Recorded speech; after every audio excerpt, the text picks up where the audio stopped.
అందరికీ నమస్కారం అండి. ఈరోజు శ్రీపాద శ్రీవల్లభ చరితామృతంలో 13వ అధ్యాయం పారాయణ చేసుకుందాము. 13వ అధ్యాయంలో పారాయణ చేసుకునే ముందుగా 12వ అధ్యాయంలోని కొన్ని ధ్యాన విశేషముల్ని ప్రస్తావించుకుందాం. 12వ అధ్యాయంలో శ్వాసకు ఆయుష్నుకు గల సంబంధంని చాలా అద్భుతంగా చెప్పారు మాస్టర్స్. మనము ఏ విధంగా ధ్యాన సాధన చేసి మన యొక్క జీవిత కాలాన్ని ఏ విధంగా పెంచుకోవచ్చు అనేది చాలా అద్భుతంగా వివరించారు మాస్టర్స్.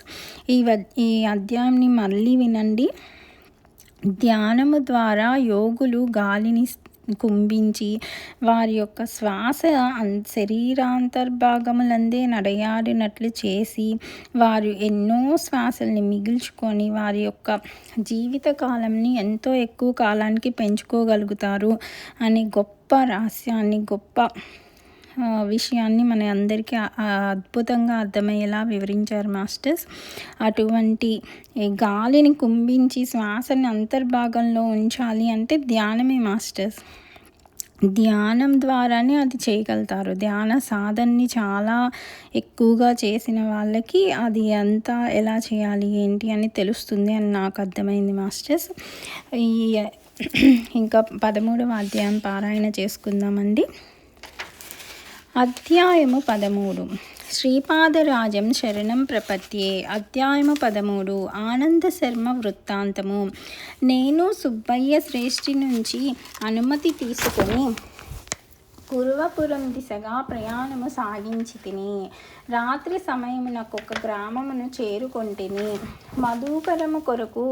మధుకరమునకు ఎవరింటికి పోవలేనా అని ఆలోచించుచుంటిని. తన వీధి అరుగు మీద సుఖాసీనుడై ప్రక్కనున్న వారితో సంభాషణ చేయుచున్న బ్రాహ్మణుని చూచితిని. అతని కన్నులు తేజస్వంతములై ఉండెను. కనుల నిండుగా కరుణారసము చిప్పిల్లుచుండును. అతడు నన్ను సాదరముగా లోనికి ఆహ్వానించి భోజనమిడెను. భోజనానంతరము అతడు ఇట్లు చెప్పనారంభించెను. నాయన, నన్ను ఆనంద శర్మ అని అందురు.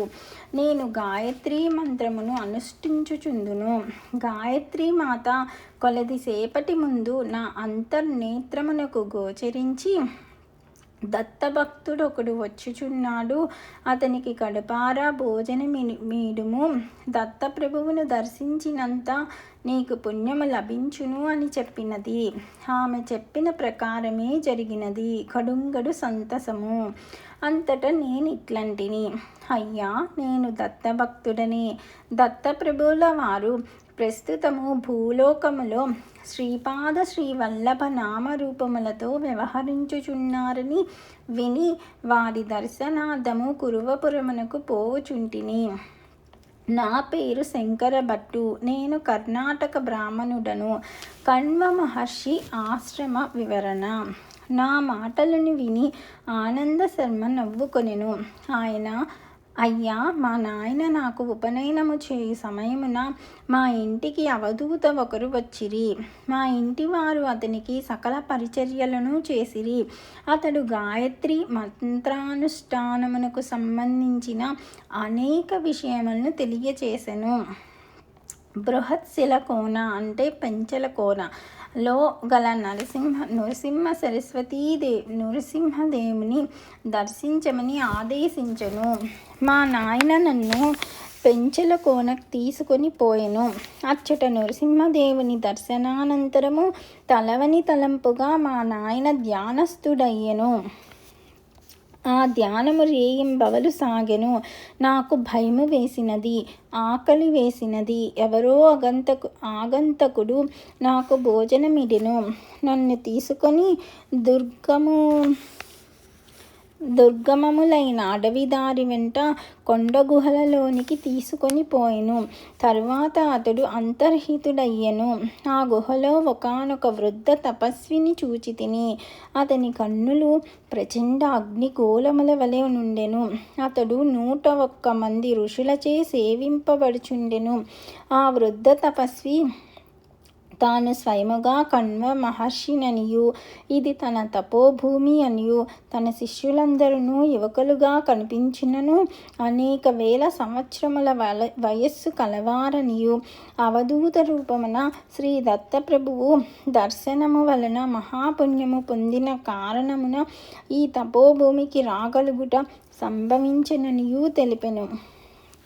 నాకు సంభ్రమాశ్చర్యములు కలిగి నోట మాట రాదాయెను. శరీరము వణుకుచుండెను.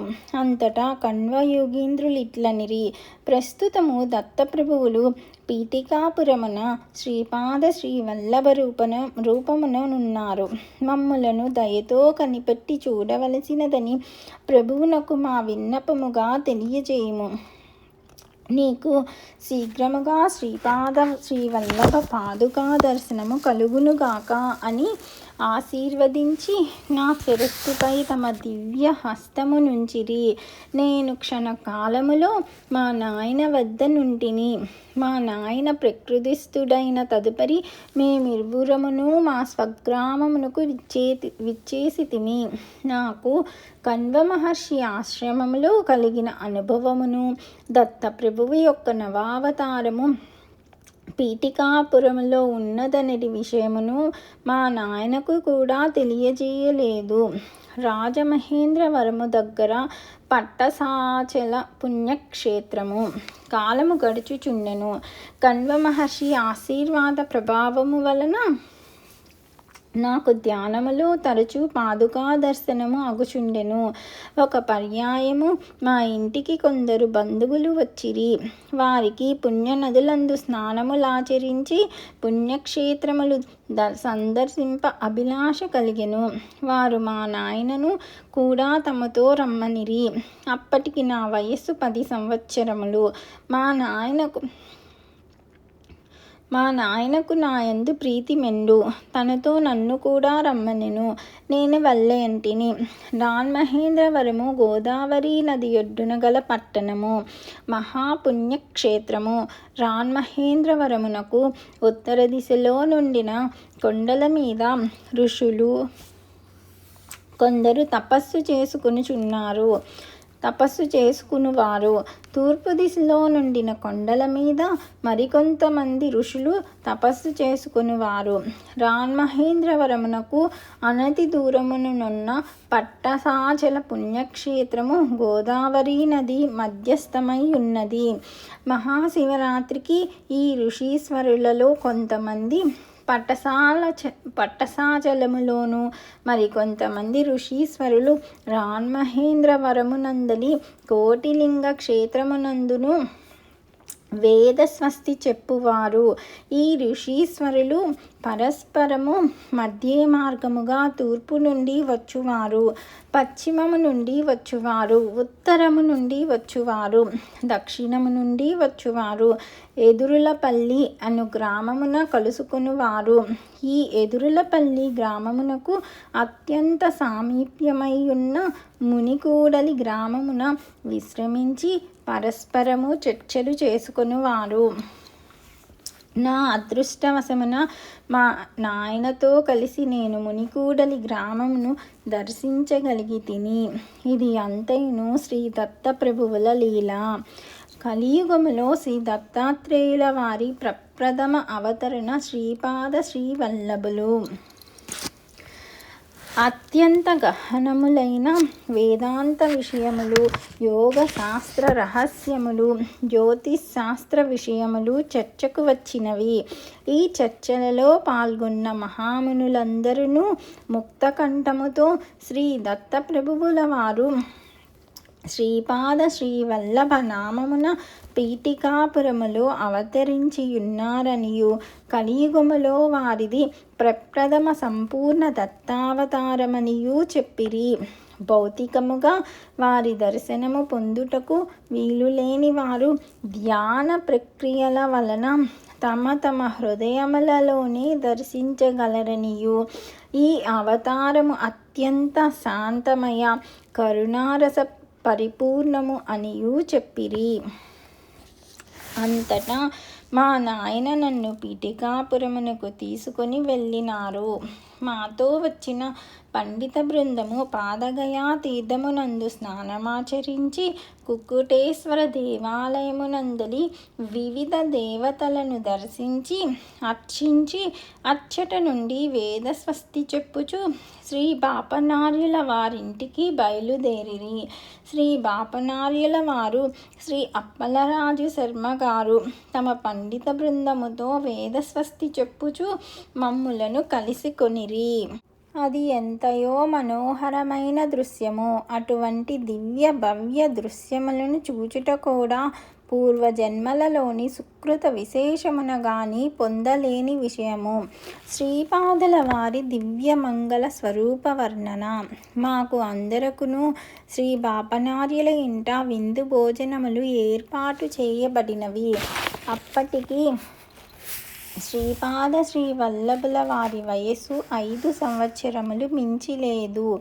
పాలుగారు పసి వయస్సునందున్న దివ్య శిశువు అత్యంత తేజోవంతుడు, వర్చస్వి, బహురూపసి, ఆజానుబాహుడు. వారి నేత్రద్వయము నుండి అనంతమైన ప్రేమ, కరుణ మహాప్రవాహముగా బయల్వెడలుచుండెను.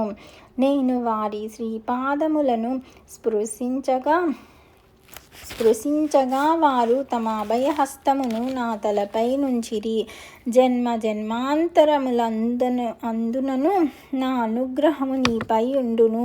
నీవు కడపటి జన్మమునందు వెంకయ్య నామముతో అవధూతవై నిరతాగ్నిహోత్రివై అకాలము సంభవించినప్పుడు వర్షములను కురిపింప సమర్థుడవై సాంసారిక జనుల ఈతి బాధలను తీర్ప సమర్థుడవై వెలుగొందుదువుగాక అని ఆశీర్వదించిరి.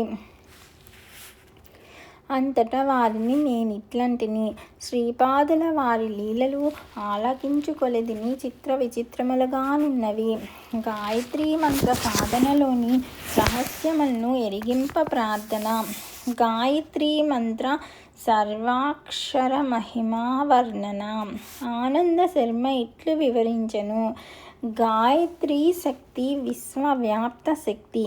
ఆ శక్తితో సంబంధమును స్థాపించుకొనిన ఎడల సూక్ష్మ ప్రకృతి స్వాధీనమగును. దాని వలన భౌతికము, మానసికము, ఆత్మకు సంబంధించిన క్షేత్రములలోని అన్ని సంపత్తులను వీలు కలుగును.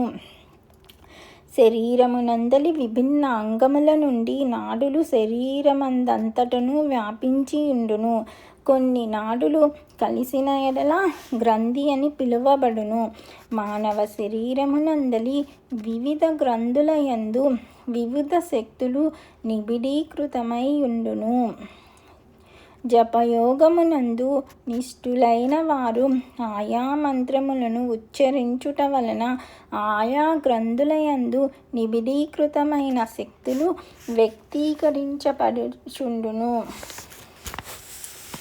ఓం అని దానిని ఉచ్చరించినప్పుడు శిరస్సు పైన 6 అంగుళముల ప్రాంతమునందును, భూహు అను దానిని ఉచ్చరించినప్పుడు కుడి కన్నునకు పైన 4 అంగుళముల ప్రాంతమునందును, భువ అను దానిని ఉచ్చరించినప్పుడు మానవుని త్రినేత్రము పైన 3 అంగుళముల ప్రాంతమునందును, స్వాహ అను దానిని ఉచ్చరించినప్పుడు ఎడమ కన్నునకు పైన 4 అంగుళముల ప్రాంతమునందును శక్తి జాగృతమగును. ఆజ్ఞాచక్రము ప్రాంతమునందున్న తాపిని అను గ్రంథి యందు నిబిడీకృతమైయున్న సాఫల్య శక్తిని జాగృతము చేయుటకు ఎడమ కన్ను యందున్న సఫలత అను గ్రంథి యందు నిబిడీకృతమైయున్న పరాక్రమము అను శక్తిని జాగృతము చేయుటకు కుడి కన్ను యందు ఉన్న విశ్వ అను గ్రంథి యందు నిబిడీకృతమైయున్న పాలన అను శక్తిని జాగృతము చేయుటకు ఎడమ చెవి యందున్న తుష్టి అను గ్రంథి యందు నిబిడీకృతమైయున్న మంగళకరము అను శక్తిని జాగృతము చేయుటకు కుడి చెవి యందున్న వరద అను గ్రంథియందు నిబిడీకృతమయ్యున్న యోగము అను శక్తి యొక్క సిద్ధి కొరకు నాసికామూలమునందున్న రేవతి అను గ్రంథియందు నిబిడీకృతమయ్యున్న ప్రేమ అను శక్తి యొక్క సిద్ధి కొరకు పై పెదవి అందున్న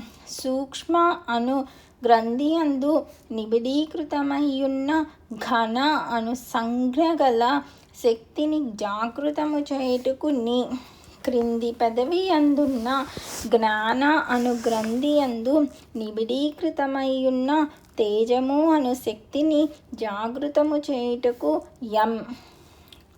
కంఠమునందున్న భర్గ అను గ్రంథియందు నిబిడీకృతమయ్యున్న రక్షణ అను శక్తిని జాగృతము చేయుటకు కంఠకూపమునందున్న గోమతి అను గ్రంథియందు నిబిడీకృతమయ్యున్న బుద్ధి అను శక్తి యొక్క సిద్ధి కొరకు ఎడమవైపు ఛాతీ యొక్క అగ్రభాగమునందున్న దేవిక అను గ్రంథియందు నిబిడీకృతమయ్యున్న దమనము అను శక్తిని జాగృతము చేయుటకు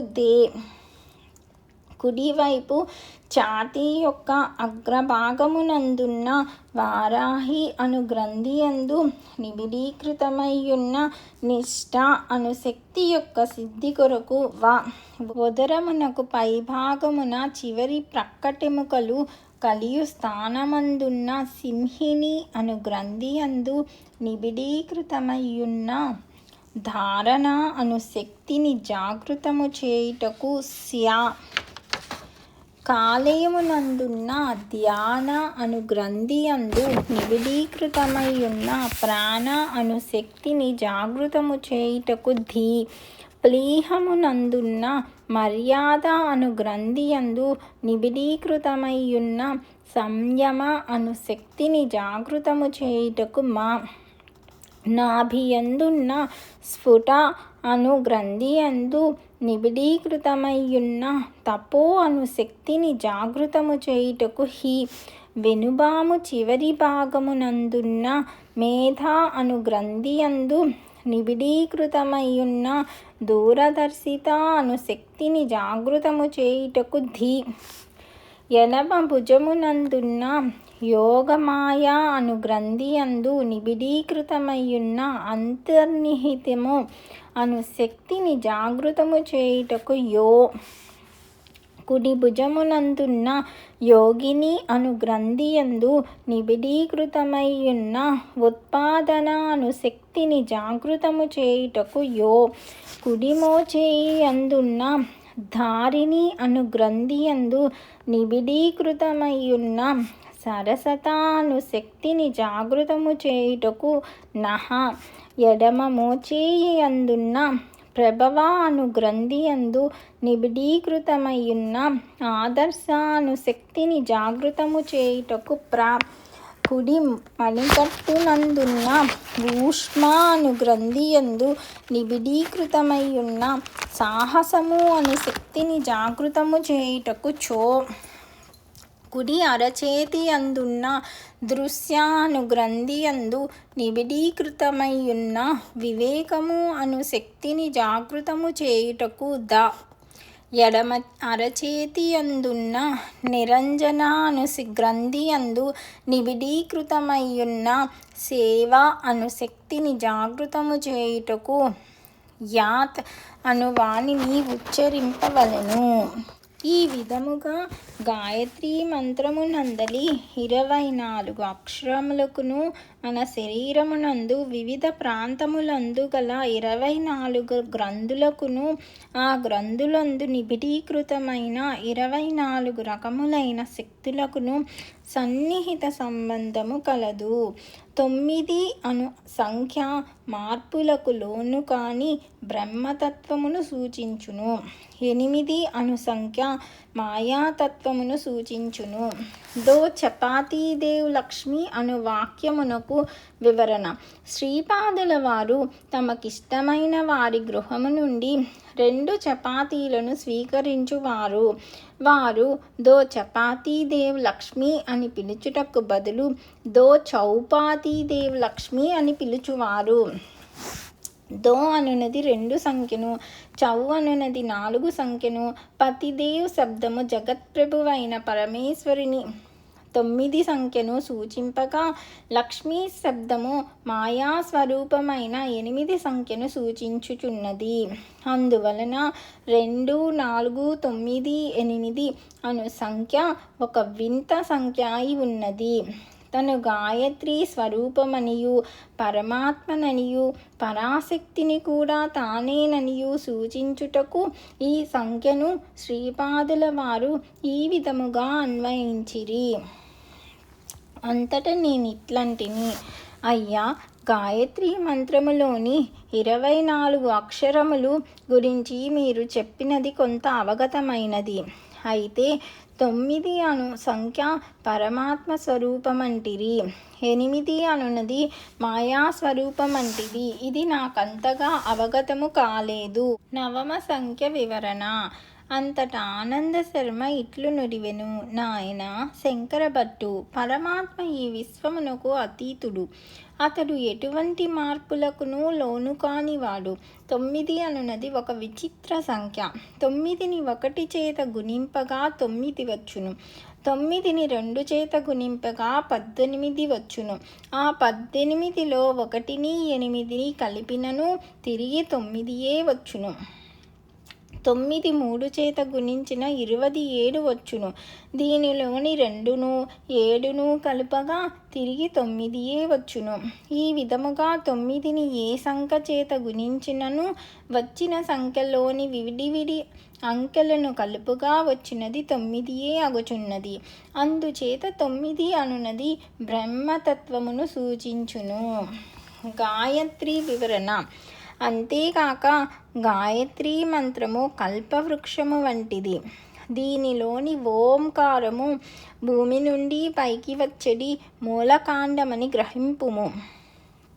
భగవంతుడున్నాడని జ్ఞానమును, పరమేశ్వరుని యందు నిష్టను ఓంకారోచ్చారణము వలన పొందవచ్చును. మూలకాండము యొక్క 3 శాఖలుగా భూహు, భువః, స్వః అనునవి వర్ధిల్లినవి. భూహు అనునది ఆత్మజ్ఞానమును కలిగించుటకు సమర్థము.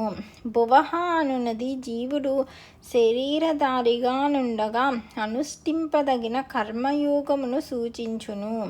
స్వః అనునది సమస్త ద్వంద్వములందును స్థిరత్వమును కలిగియుండి సమాధి స్థితిని పొందుటకు సహకరించును.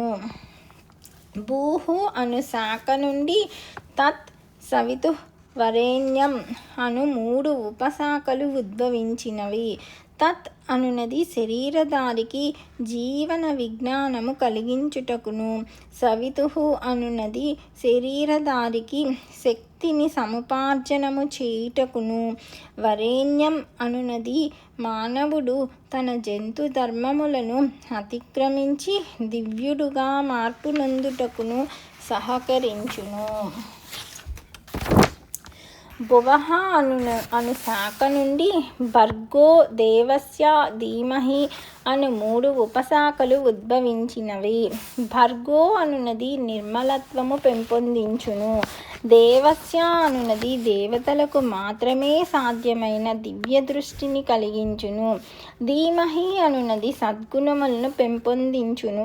స్వః అను శాఖ నుండి ధియో యోనః ప్రచోదయాత్ అను 3 ఉపశాఖలు ఉద్భవించినవి. ధియో అనునది వివేకమును, యోనః అనునది సంయమమును, ప్రచోదయాతనునది సేవాభావమును సమస్త జీవరాశుల యందును పెంపొందుటకు సహకరించును.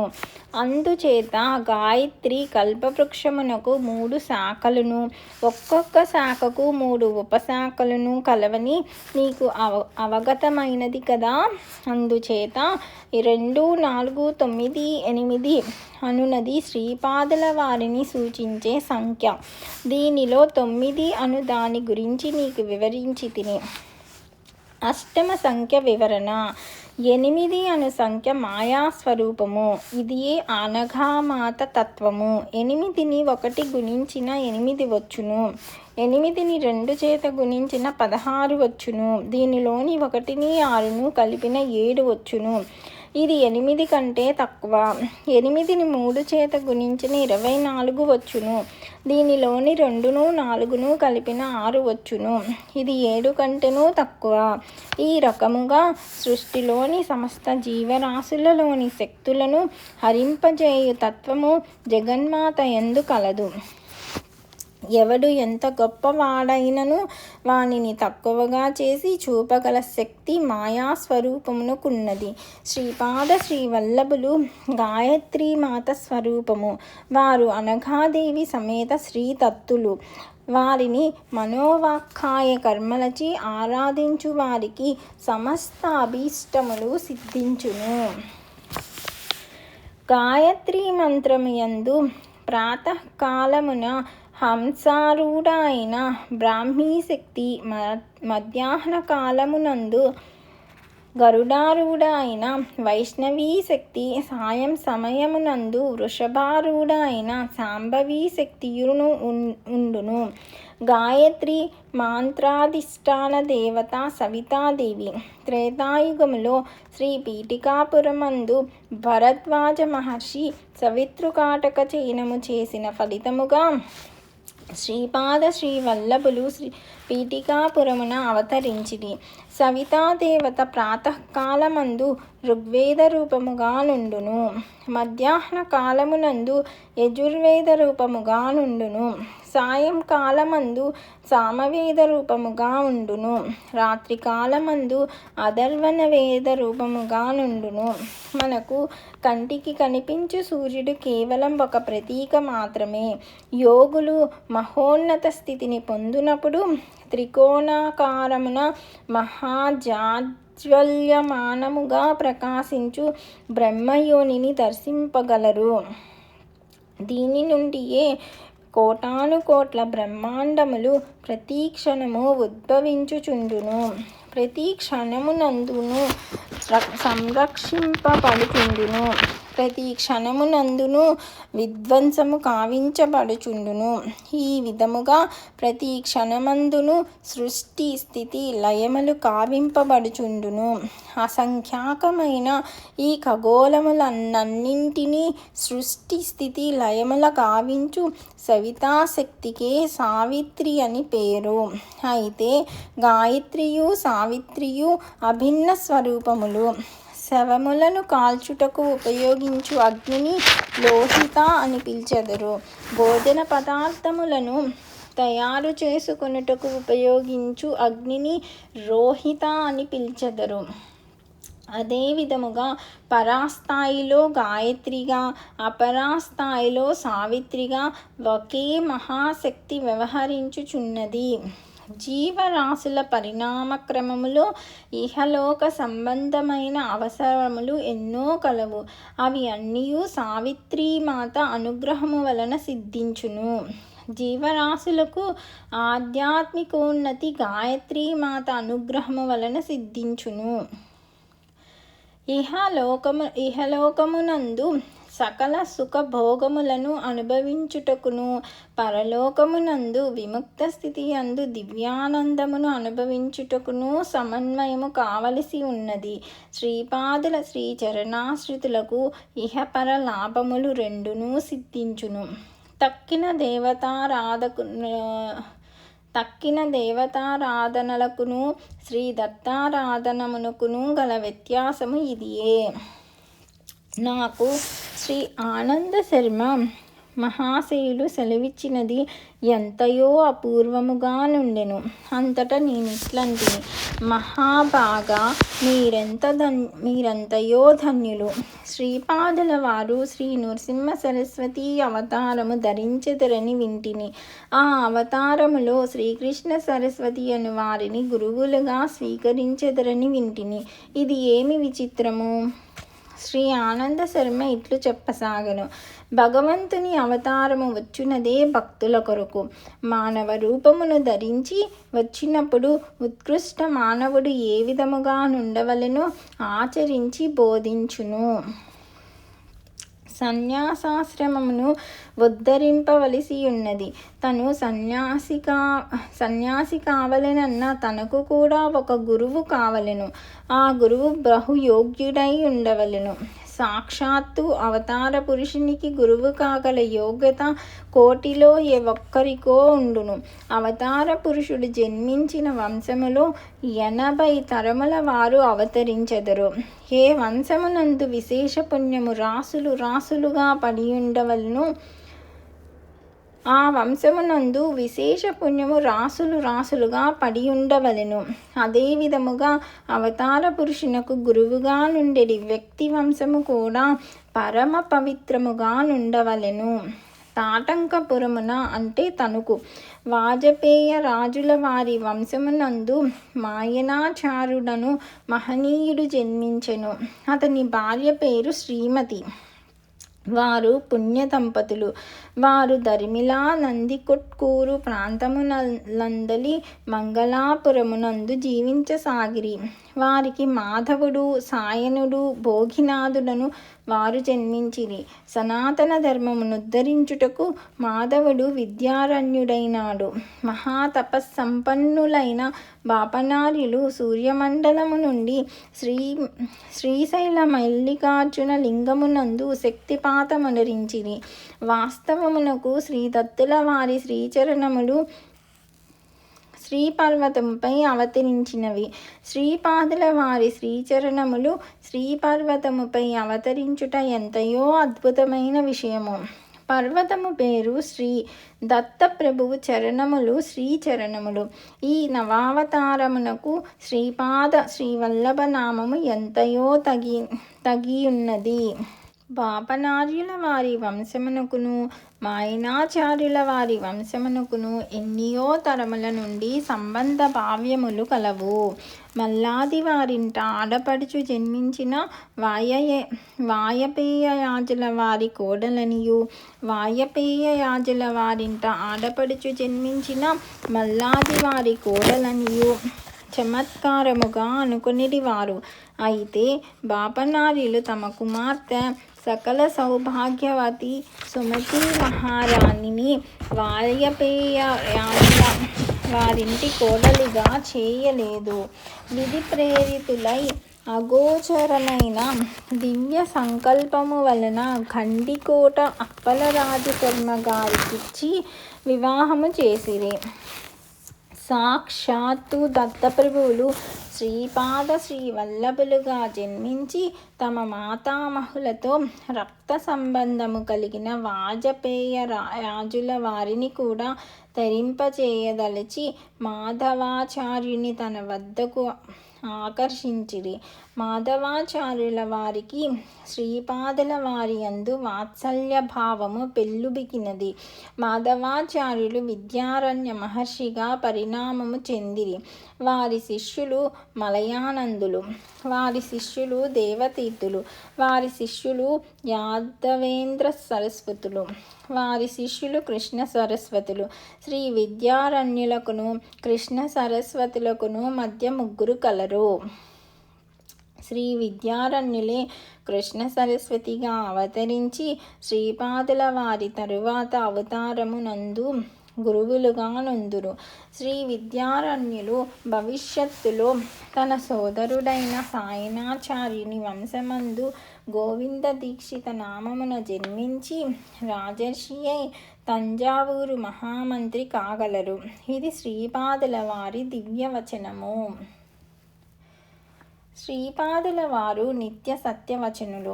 ఒక పర్యాయము సుమతి మహారాణి శ్రీపాదుల వారికి స్నానము చేయించుచుండెను. ఇంతలో పైండా వెంకటప్పయ్య శ్రేష్ఠి గారు అచ్చటకు విచ్చేసిరి.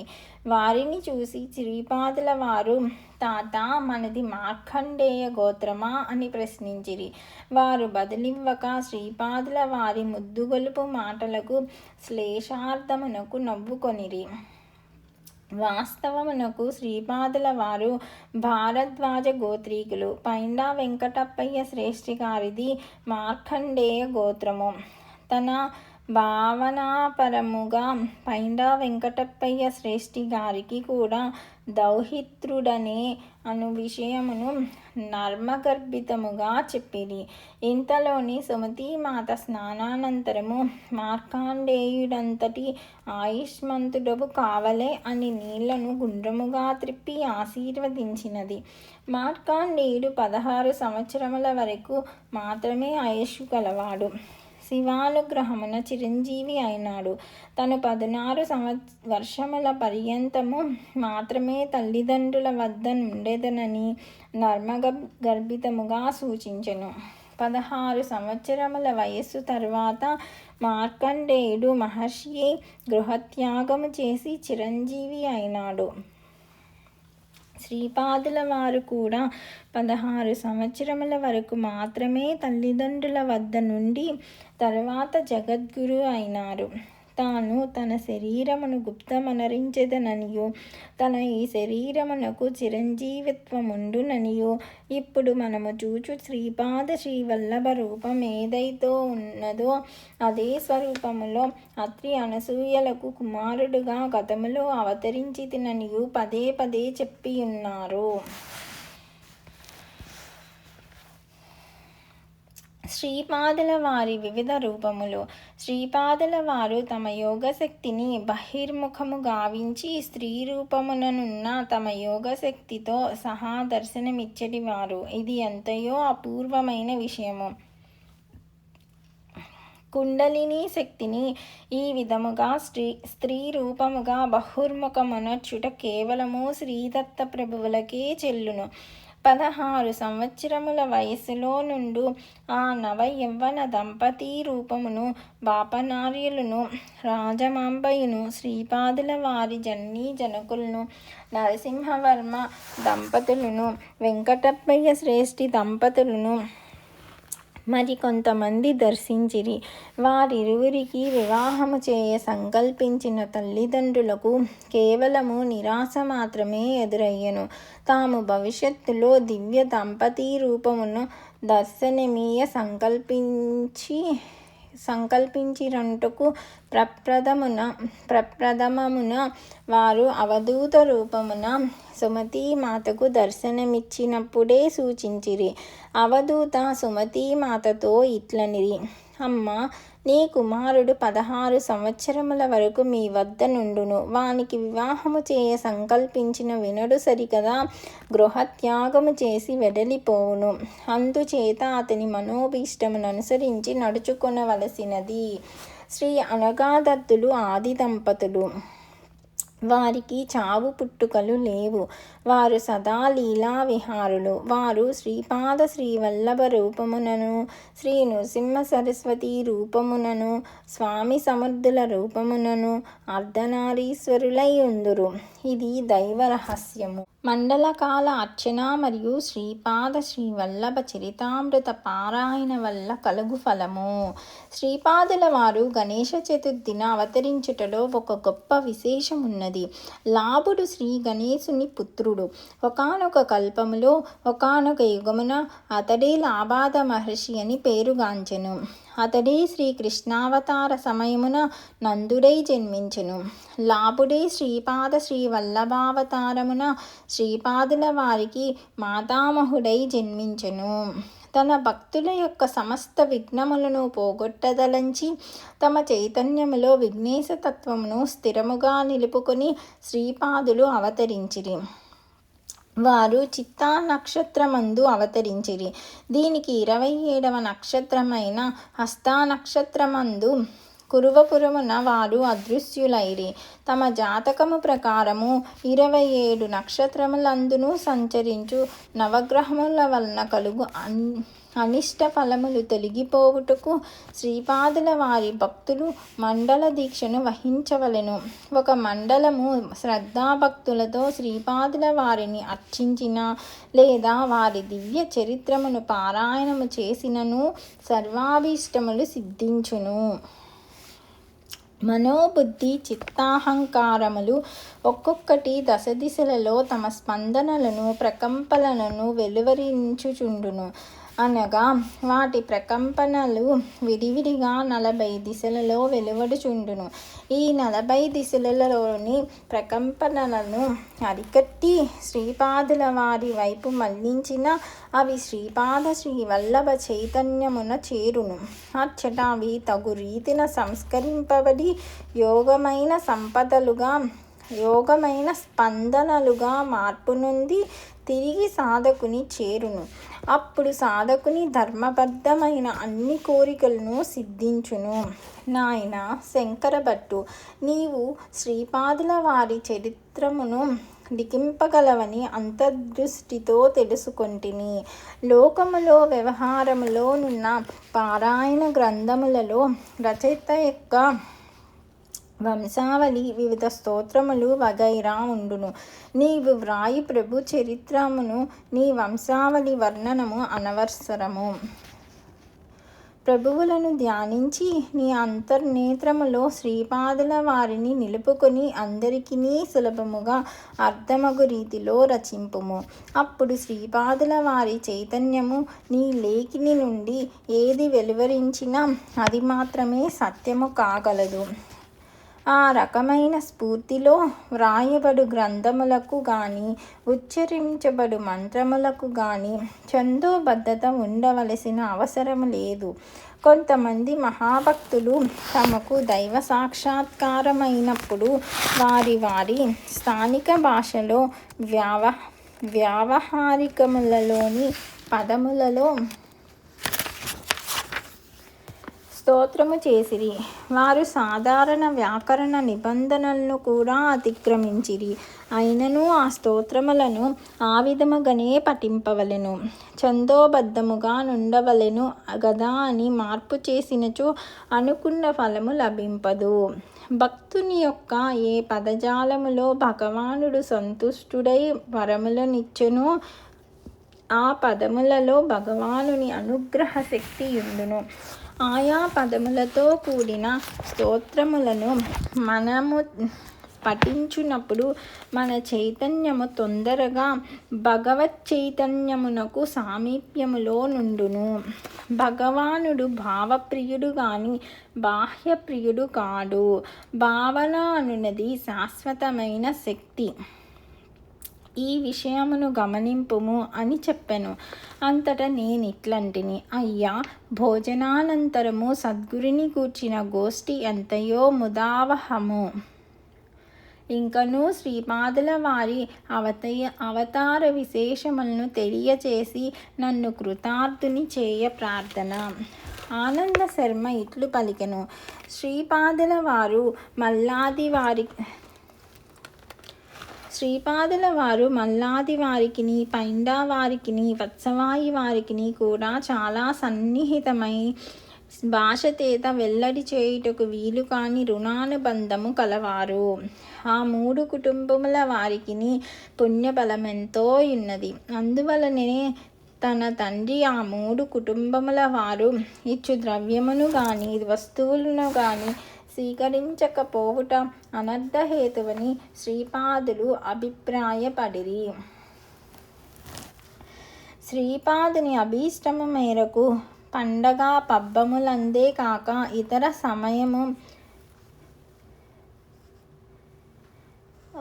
సమయములందు కూడా అప్పలరాజు శర్మ దంపతులు తమ సంతానముతో సహా మల్లాది వారింటికిని పైండా వారింటికిని వత్సవాయి వారింటికిని యథేచ్ఛముగా పోయేడివారు. పైడా వెంకటప్పయ్య శ్రేష్ఠి గారు ఒకానొక పండుగ రోజున అప్పలరాజు శర్మ దంపతులను తమ ఇంటికి ఆహ్వానించిరి. శ్రీపాదుల వారిని తమ ఒడిలో కూర్చోబెట్టుకుని తూగుటుయ్యాల్లో శ్రీ వెంకటప్పయ్య శ్రేష్ఠి గారు ఊగుచుండిరి. ఆ రోజున శ్రేష్ఠి గారెంతయో గంభీరముగా నుండిరి. దానికి కారణమున్నది. పీఠికాపురములో ఒక ప్రసిద్ధుడైన జ్యోతిష్కుడు ఉండేవాడు. అతడు ఓడ్రదేశమునకు పోయి జ్యోతిష్యమును అభ్యసించెను. అతడు చెప్పిన జ్యోతిష్యము పొల్లుపోయిన దాఖలాలు లేవు. అతడు అతి ఖచ్చితముగా ప్రయాణ సమయమును సూచించగలడు. అతడు ఫలానా రోజున ఇన్ని విఘడియలకు హృదయ సంబంధ రోగము చేత శ్రేష్ఠి పంచత్వము నొందునని చెప్పెను. కొన్ని ఔషధ మొక్కలకు, గ్రహములకు, నక్షత్రములకు, కొన్ని పవిత్ర వృక్షములకు, యోగ ప్రక్రియలకు సన్నిహిత సంబంధము కలదనియు, తానొక ఔషధ రాజమును తాయెత్తును ఇచ్చేదననియు, దానివలన అపమృత్యు దోషము హరించుననియు, అప్పలరాజు శర్మను వదిలి తనను తమ కుల పురోహితునిగా చేసుకొనవలసినదనియు చెప్పెను. ఈ విధానమునకు శ్రేష్ఠి నిరాకరించెను. నా జ్యోతిషము తప్పిన ఎడల నేను శిరోముండనము చేయించుకుని గార్ధబముపై ఊరేగెదననియు ఆ జ్యోతిష్కుడు ప్రతిజ్ఞ చేసెను. విషయము అప్పలరాజ శర్మకును బాపనార్యులకును నివేదింపబడిను. బాపనార్యులు జటిలమైన గణితము చేసి దైవిక శక్తి పనిచేసి వాని అపమృత్యు పరిహరింపబడునని సూచించెను. అప్పలరాజు శర్మ కాలాగ్ని శమనుని పూజించి తీర్థమును ప్రసాదముగా నిచ్చెను. సుమతీమాత ప్రసన్నవదనై పైండా వారింటిలో అభ్యంగన స్నానం ఆచరించి ఆడబిడ్డ హోదాలో పట్టుపుట్టములు ధరించి పైండా వారిచ్చిన నగలు ధరించి తన చిన్న నాయనగా భావించు శ్రేష్ఠి వద్దకు వచ్చెను. ఇంతలో శ్రేష్ఠికి హృదయమునందు బాధ కలిగి అమ్మా అని పిలిచెను.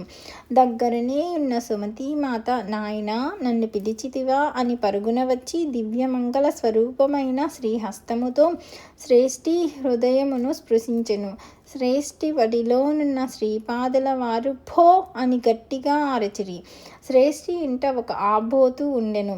వెంటనే అది గిలగిలా తన్నుకొని కొన్ని క్షణములలో అసువులు బాసెను. శ్రేష్ఠి రక్షింపబడెను. ఈ విషయము జ్యోతిష్కునకు తెలిసెను. అతడు వెంటనే శ్రేష్ఠి ఇంటికి పరుగున వచ్చెను. త్రుటిలో తన అమోఘ జోస్యము తప్పిపోయినందులకు అతడు లోలోనదెంతో దుఃఖించెను. జ్యోతిష్కినితో శ్రీపాదుల వారు నీవు జ్యోతిష్కుడవే, చాలా గొప్ప పరిశ్రమ చేసిన వాడవే, కాదనును. జ్యోతులన్నింటికీ జ్యోతినైన నేనుండగా శ్రేష్ఠికి మృత్యుభయమేలా? నీవు శిరోముండనము చేయించుకొని గార్ధపముపై ఊరేగనక్కరలేదు. నీవు పశ్చాత్తాప్తుడువైన చాలును. నీ తండ్రి తను జీవించి ఉండగా శ్రేష్ఠి వద్ద అప్పు తీసుకొనెను. అతడు ఆ అప్పును తీర్చివేసి తినని అబద్ధమాడెను. ఆ అబద్ధము కూడా గాయత్రి సాక్షిగా చెప్పెను. దాని ఫలితముగా మీ తండ్రి శ్రేష్ఠి ఇంట ఆబోతుగా జన్మించును. శ్రేష్ఠి ధర్మాత్ముడు కనుక ఆ ఆబోతునకు సమృద్ధిగా మేత పెట్టుచుండెను.